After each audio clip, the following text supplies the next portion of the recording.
Bismillahirrahmanirrahim. Assalamualaikum warahmatullahi wabarakatuh. Selamat siang, salam sehat buat semuanya. Saya mau ikut Dr. Wawan Merdeka.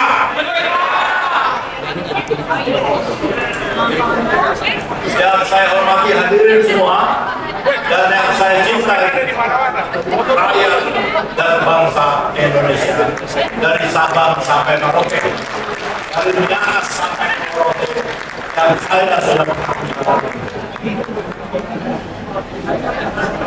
hari ini adalah hari di mana kita memperingati Hari Kebangkitan Nasional. Oleh karena itu, izinkan saya memberikan judul pada orasi yang saya sampaikan hari ini dengan judul Kebangkitan Nasional, dikaitkan dengan kebangkitan dunia kesehatan Indonesia melawan kezaliman Menteri Kesehatan.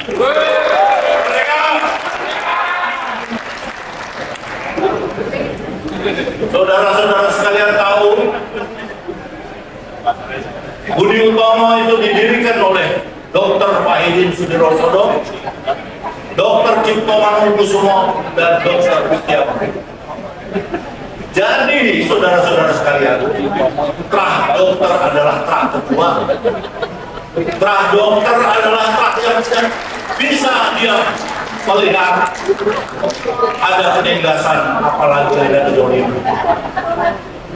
Beliau itu berjuang ketika negara rakyat kita tertekan. Hari ini mendung begitu gelap, kelabu begitu gelap, dunia kesehatan kita dikuasai oleh kezaliman. Apakah Bung, saudara-saudara tidak mau bergerak untuk itu? Apakah Bung bukan perannya Bung Dr. Sutomo, Dr. Wahidin Sudirosodo, dan Dr. Setiaji, bahwa dokter adalah terlahir untuk mempertahankan kehidupan dan membela rakyat yang tertindas.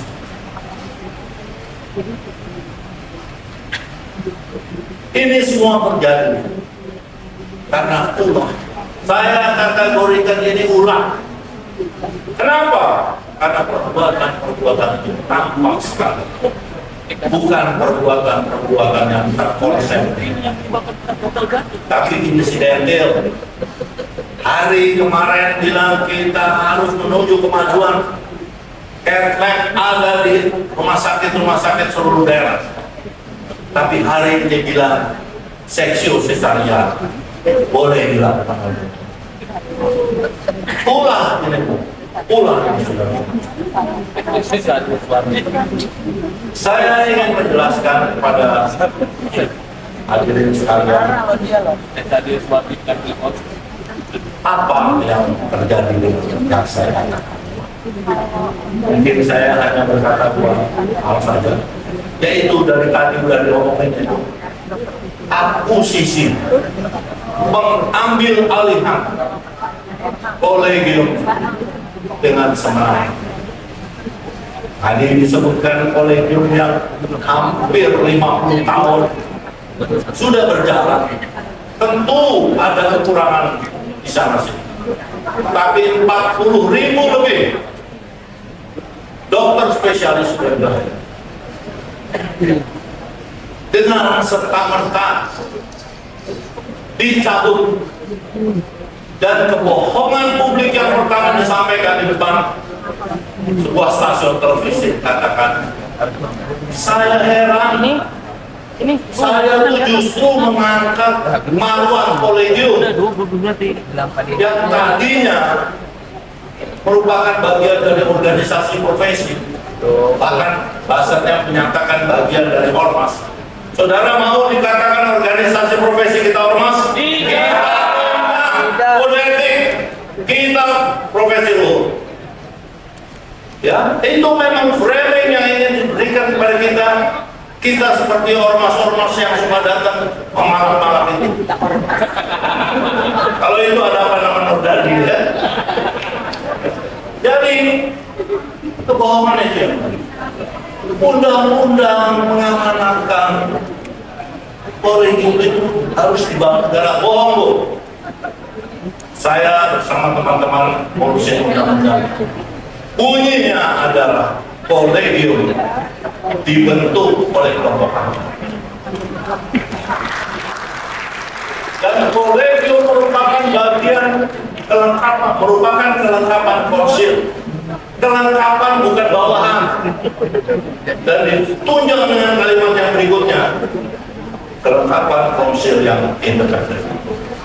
Jelas sekali, ya.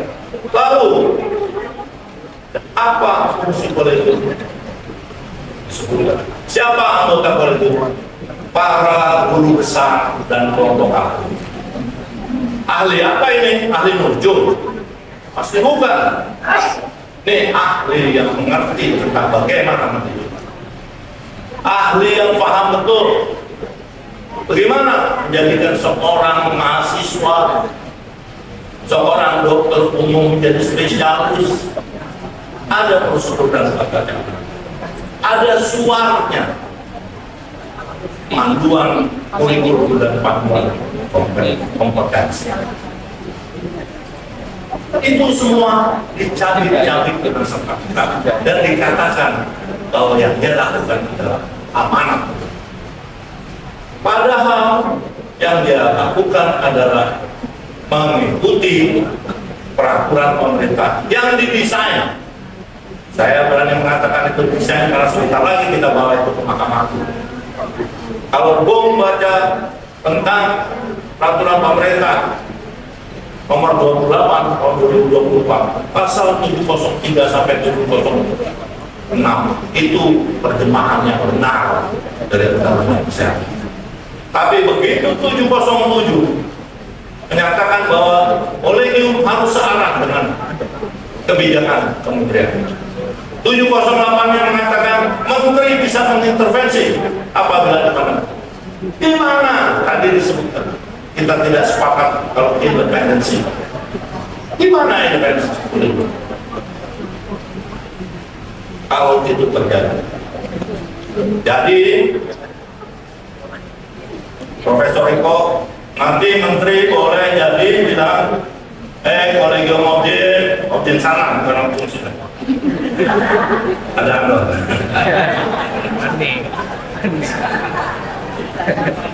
Pendidikan objek nggak usah 9 semester,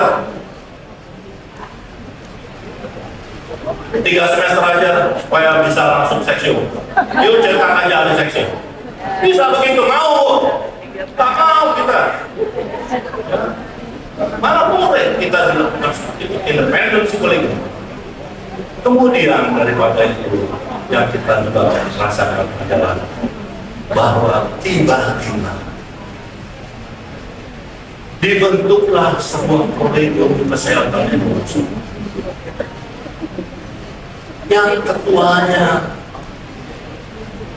belum pernah ngajar, belum pernah seorang jaring, mungkin mudah-mudahan ada di sini seorang kepala rumah sakit pindah dari daerah ke Jakarta jadi direktur rumah sakit Cipto. Pindah namanya udah dia ngomong. Makan juga. Tidak, saya tidak pernah sukrama dari tadi kan, Bung. Saudara, saya tidak pernah. Jadi direktur rumah sakit Cipto bisa. Di mana kata-kata tadi bahwa kolegium beranggotakan guru-guru besar dan kelompok ahli, bukan guru besar. Inilah yang kita harus lawan. Dari yang pertama, kolegium yang tidak ada diambil alih dan di framing ketika kami dalam persidangan ada seorang anggota kolegium Kesehatan Indonesia bilang bahwa kolegium yang lama itu menghambat pendistribusian dokter spesialis ke daerah. Saya sebagai pihak penggugat saksi, apakah saksi tahu tugas kolegium? Tugas kolegium adalah menyusun kurikulum, standar kurikulum dan standar kompetensi dan akreditasi dan ujian nasional. Tidak ada tugas distribusi. Apakah saksi tahu bahwa program distribusi itu ada program nasional, program yang dibentuk oleh pemerintah? Keilmuan saksi belum masuk program. Kebetulan yang bersangkutan dokter Kagil belum ada memang untuk berkirim. Kemudian dia mengatakan bahwa kolegium yang lama itu menghambat untuk mengambil spesial. Kolegium yang lama itu tidak bisa membantu untuk mendapatkan kredit dari APBD beasiswa. LPDP itu badannya Kementerian Keuangan, bukan badannya Kementerian Kesehatan. Ya, jadi untuk dapat LPDP, kalau S1 sudah selesai, mau sekolah, dan dia tidak bisa diintervensi. Ini kan kembali saya baru selesai, mau boleh tambah satu lagi. Merdeka. Yang kedua, saudara-saudara sekalian, para hadirin sekalian, tentang program dokter umum untuk dilatih seksiosis. Hari Sabtu kemarin saya diajak oleh Ketua PPPOGI untuk ikut diundang rapat oleh tim Kementerian Kesehatan, ada 2 dirjen, Dirjen Yamed dan Dirjen Nakes, dan Kolegium Kesehatan Indonesia. Saya berhenti untuk Anda dan sorry, memang lupa itu. Ada di aula. Kenapa saya diajak oleh Profesor Yudi sebagai ketua PP? Karena saya bilang di sana, saya pelaku sejarah. Bukan katanya bahwa dokter yang dilatih seksio itu tahun 11, tahun 12 ketika menterinya adalah Dr. Endar, itu pernah dicetuskan. Namanya dokter plus. Dokter dilatih seksio 3 bulan. Kolegium POGI pada saat itu Prof. Sugianto setuju. Saya selaku ketua PPPOGI, saya bilang POGI tidak sama. Saya dipanggil oleh sekjen, kenapa? Ditanya oleh Pak Sekjen, betul ini POGI tidak setuju? Saya bilang POGI bukan tidak setuju, Pak. POGI against. Pakai dia. Oh, against ini gimana dokter berarti?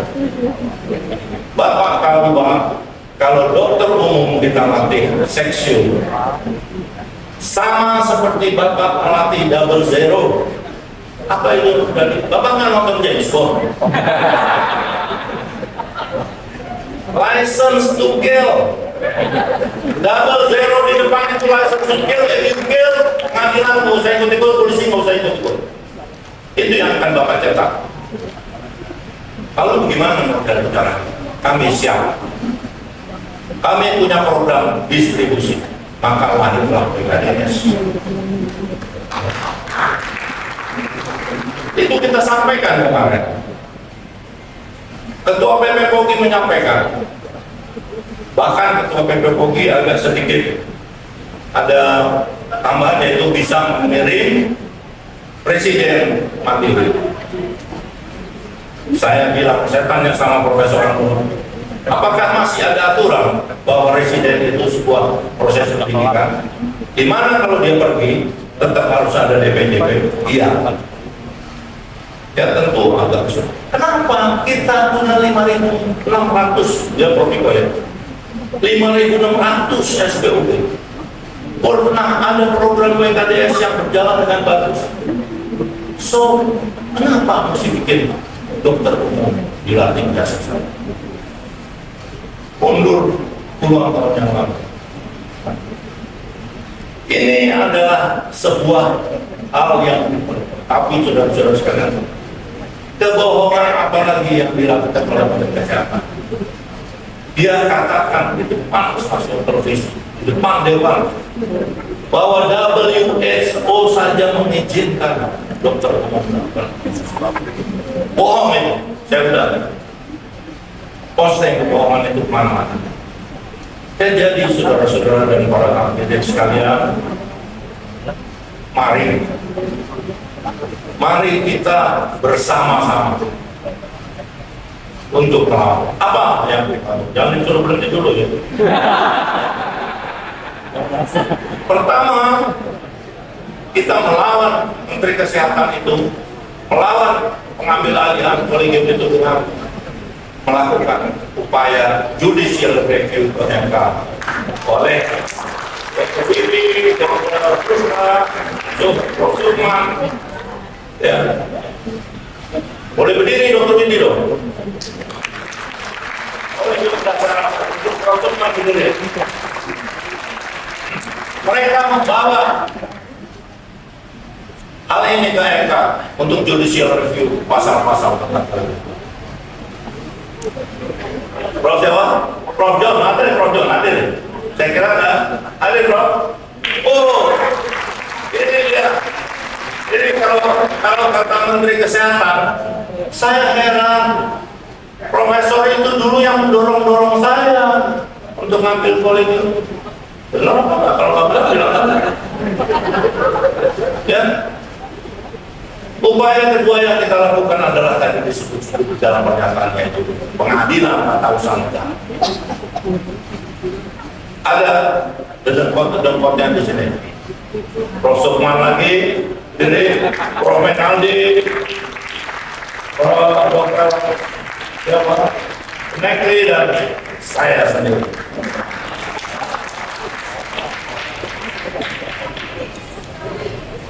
Bobot di kok? Enggak. Hah? PT Iwan nggak ikut ya? Dia kan pejabat. Oh, Budi Is, ya, minta maaf. Budi Is juga. Ya. Para hadirin sekalian, ketika saya melakukan PT Iwan,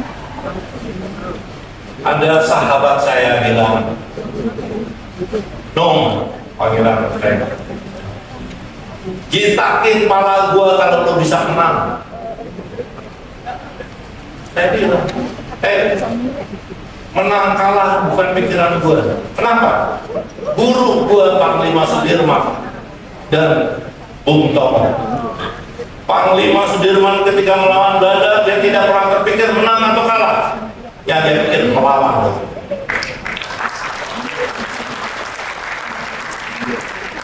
Bung Tomo, Prof. John, ketika ngajak arek-arek Surabaya untuk melawan sekutu, tidak pernah mikir menang. Apakah dia menang? Mungkin secara fisikal, tapi gaungnya. Dan insya Allah dengan tadi rekap dari para guru-guru besar se-Indonesia yang lebih dari 350 tadi akan menggetarkan langit dan akan menggerakkan hati nurani hakim. Dan mudah-mudahan yang teman saya sampaikan itu tidak terjadi. Billahi taufiq wal hidayah. Wassalamualaikum warahmatullahi wabarakatuh. Sekali lagi merdeka! Lawan! Mohon maaf ya, mohon maaf. Lawan sampai turun. Baik, terima kasih.